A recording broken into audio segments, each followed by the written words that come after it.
Dust clung to the boards of the main street, curling into the air with every step of the staggering man who dragged his daughter behind him.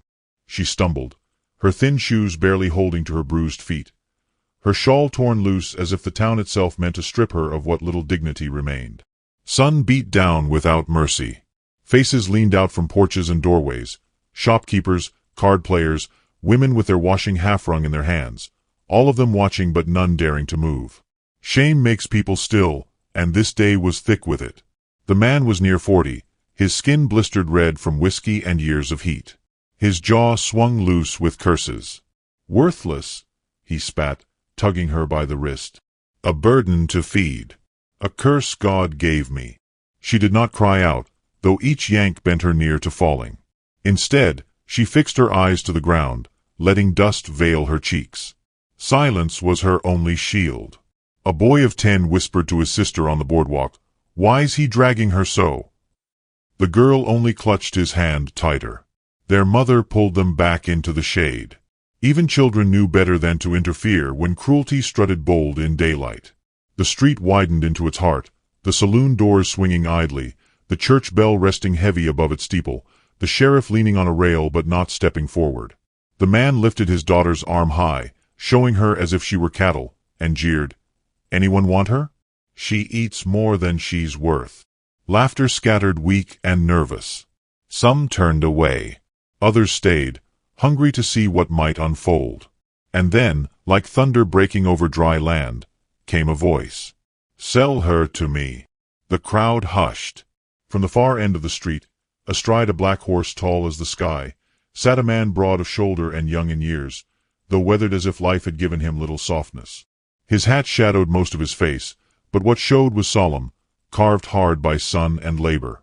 He reined his horse steady, his eyes fixed on the girl, not the father. "Sell her to me," he said again, low and steady, "for a wife." The drunkard squinted, rocking back on his heels. "A wife?"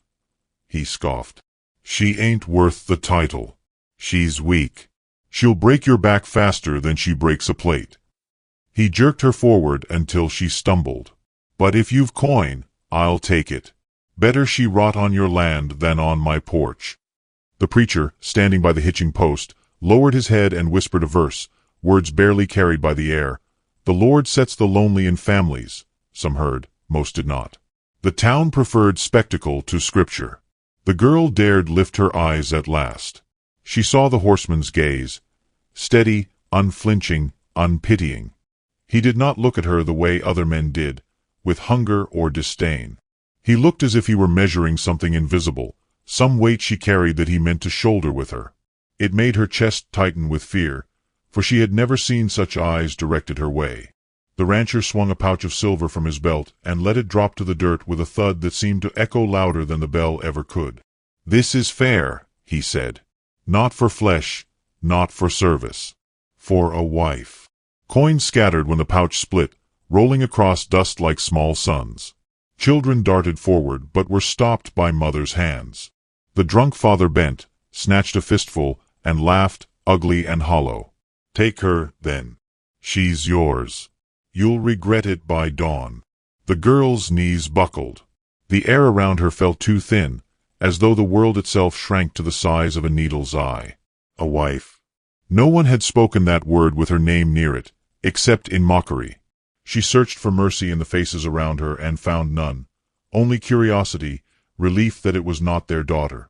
The rancher dismounted, boots striking dust with weight that silenced even the jeers.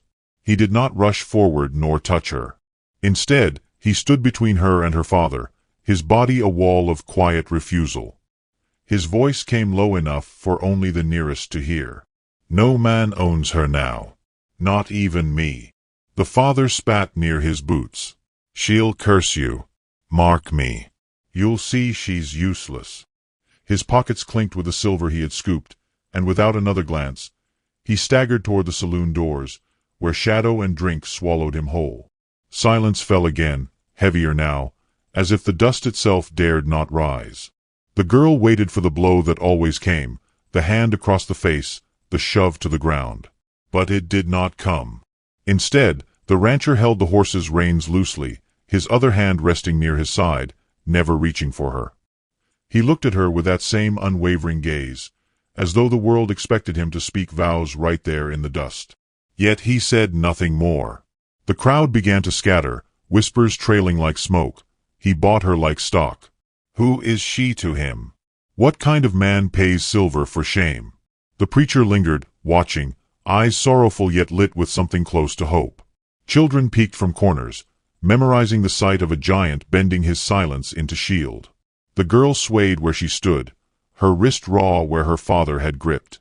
She wanted to run, to flee into the hills and vanish. Yet her legs betrayed her, rooted to the ground. The rancher extended no hand, offered no smile, only space, the rarest kindness of all. Coins still glittered in the dust, catching the last glare of afternoon sun. They marked the place of her old life's ending, and perhaps the beginning of something else she could not name. And as she stared at those scattered pieces of silver, she felt a tremor move through her chest. Not hope, not yet, but the faint, terrifying thought that mercy might be real. The town fell behind them slowly, its noise shrinking until it was no more than a faint rattle of tin signs in the wind. The wagon creaked with each turn of its wheels, steady as a heartbeat, while the black horse moved ahead, reins loose in the rancher's hand. She sat stiff on the worn seat, shawl drawn close though the air was still warm. Beside her, the man who had bought her spoke little. He guided them forward as if silence itself were a road he had traveled often. Her body ached from the roughness of the day, but her heart ached more. She felt the absence of her father like a bruise. Not grief, something harder, emptier. He had traded her for coin as easily as he might a mule. There had been no hesitation in his face, only hunger. She traced that memory like a scar, knowing it would not fade soon. The land stretched wide before them, all gold grass and scattered oak, the sky pale blue as if scrubbed clean. She had not ridden so far from town in years, and each mile carried her farther into uncertainty. What did a man mean when he said, "wife," yet did not touch her? What bargain had she truly been made into? Fear knotted her stomach, though she sat without a word. Hours passed. Shadows lengthened.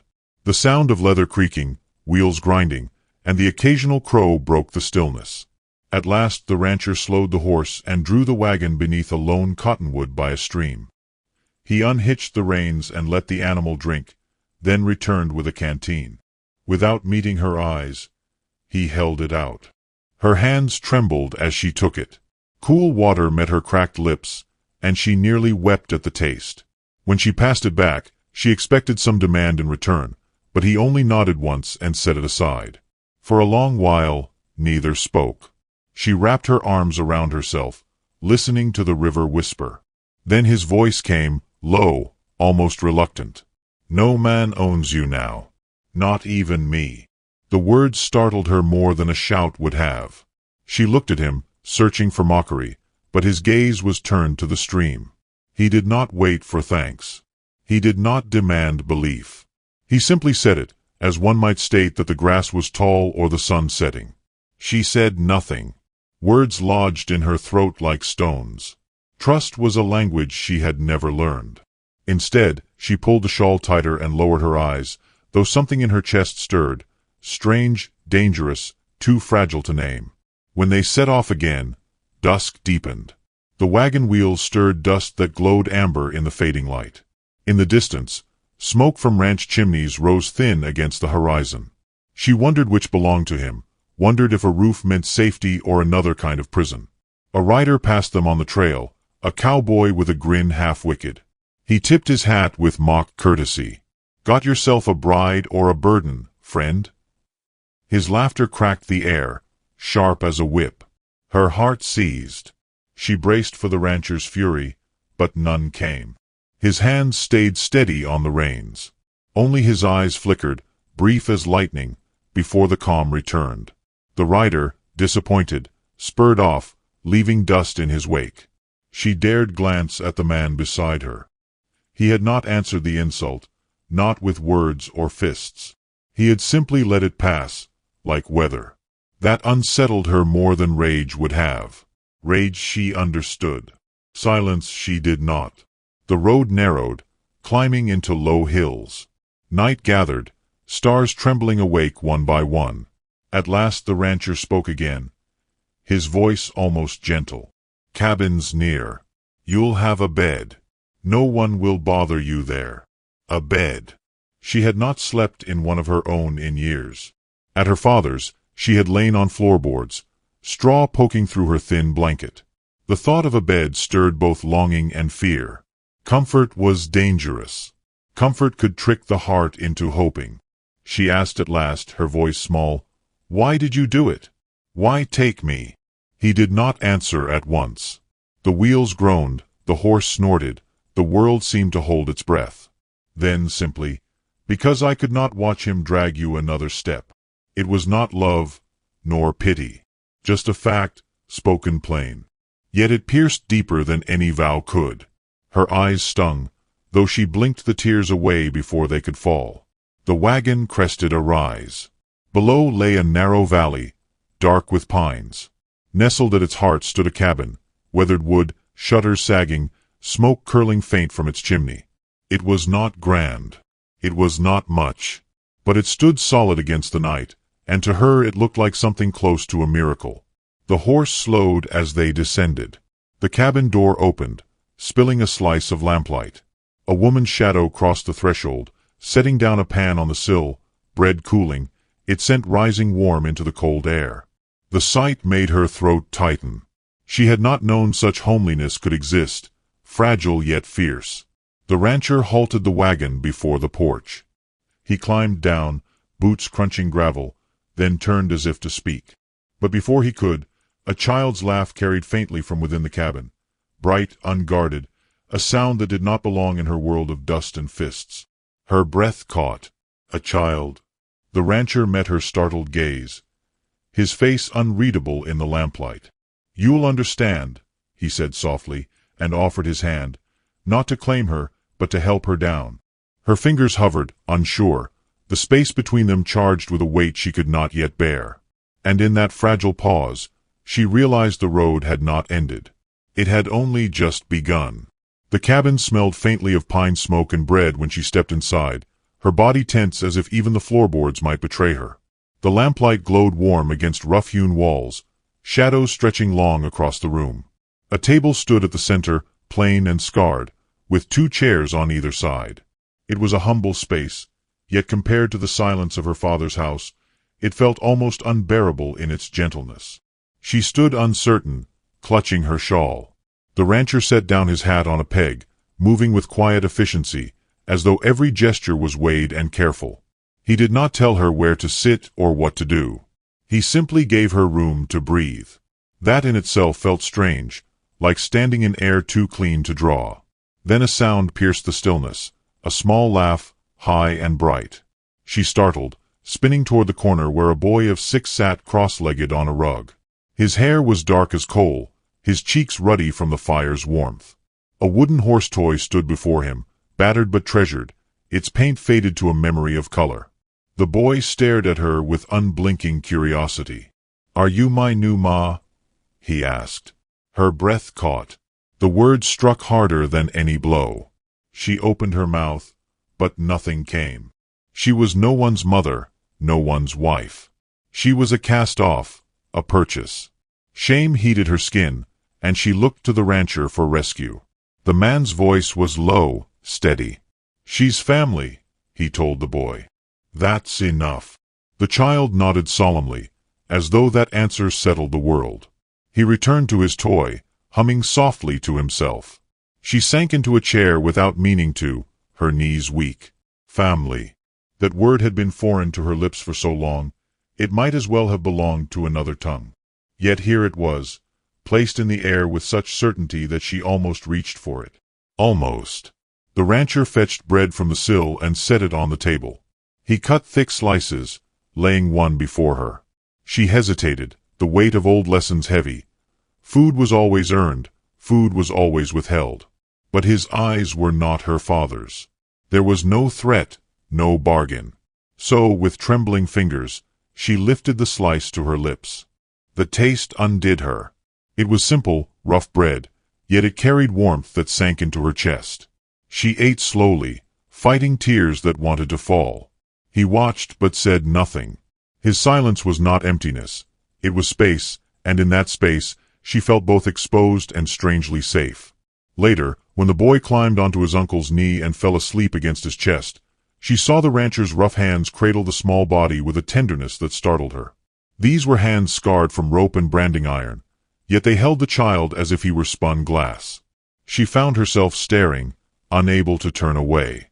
"You're tired," the rancher said softly to her. "There's a bed through there." He nodded toward a narrow door. She wanted to refuse. Rest felt dangerous. But her body ached, and her eyelids drooped heavy. She rose, her movements uncertain, and stepped into the small room.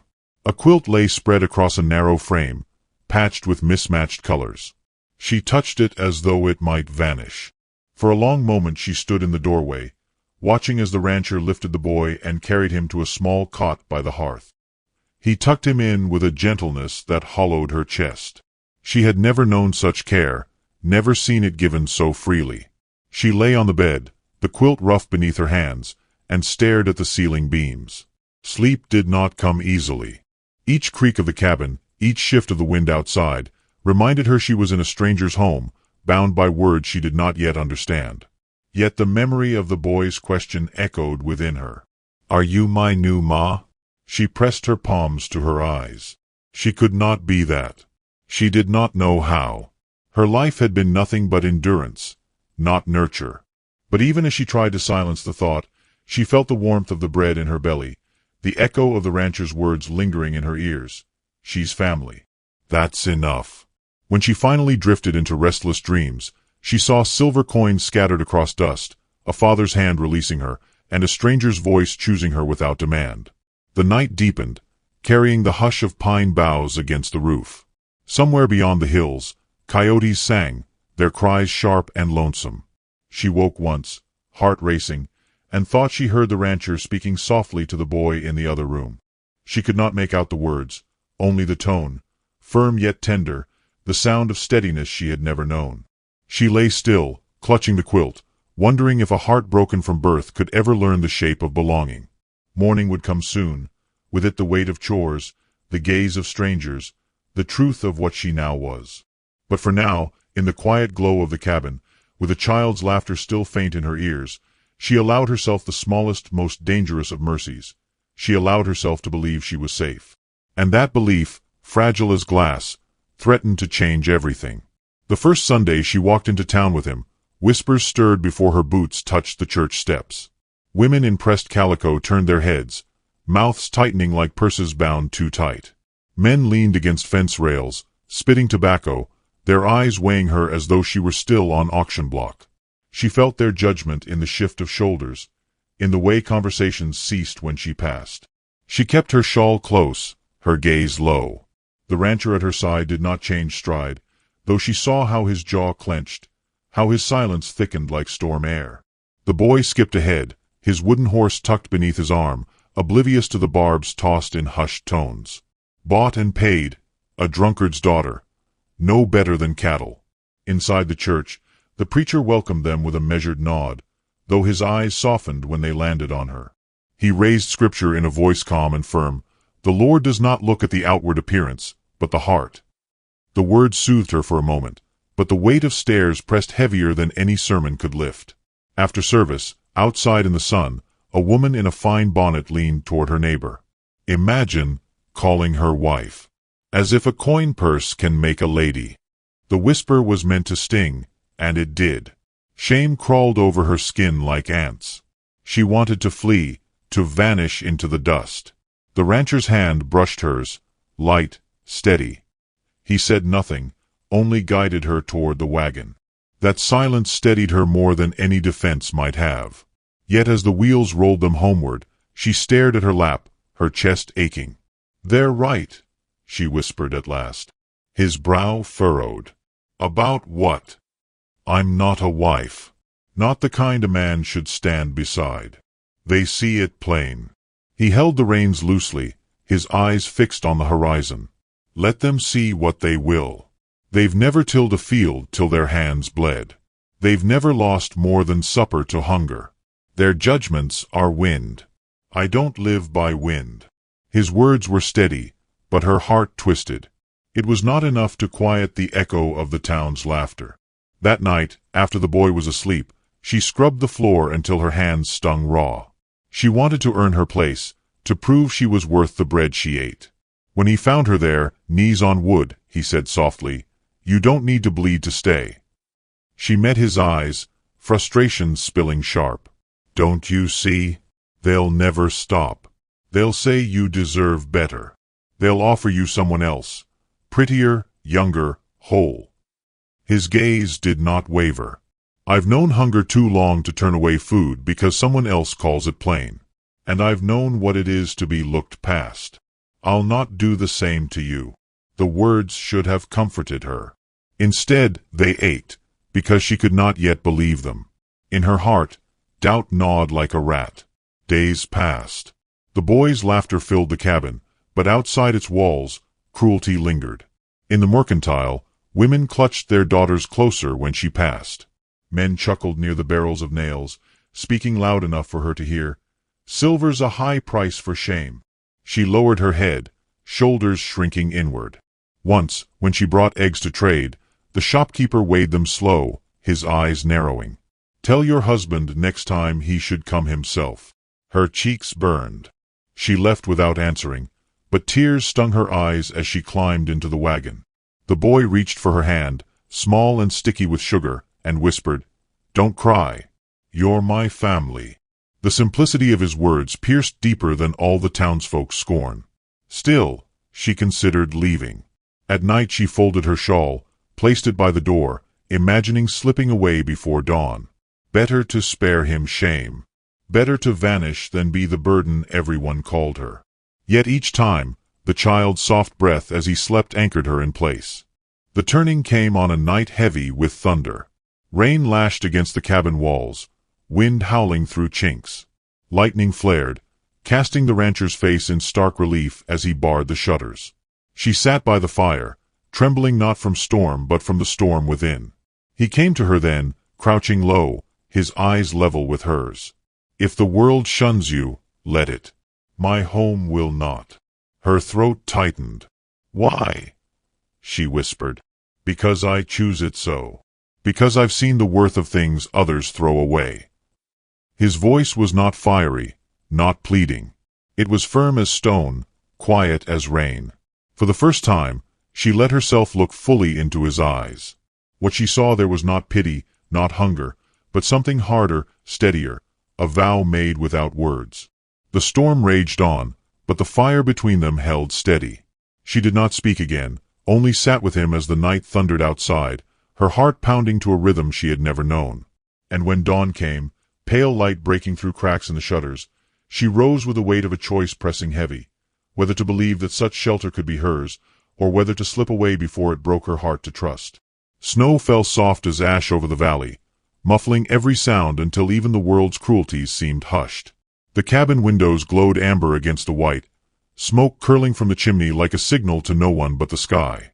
Inside, the fire's warmth pressed close, wrapping the small family in a fragile cocoon. She sat at the table, needle in hand, mending the tear in his coat. Her fingers were clumsy, the thread uneven, but each stitch carried a weight she could not name. She had told herself it was duty. He had fed her, housed her, shielded her from the storm of the town's voices. Yet as the coat grew whole again beneath her hands, she felt the truth creep in. She wanted him warm. She wanted to give something back that was not born of fear. When he entered, boots heavy with snow, he paused. His eyes landed on the coat draped across her lap, the neat row of stitches marching awkward but earnest. For a long moment he said nothing, only watched her.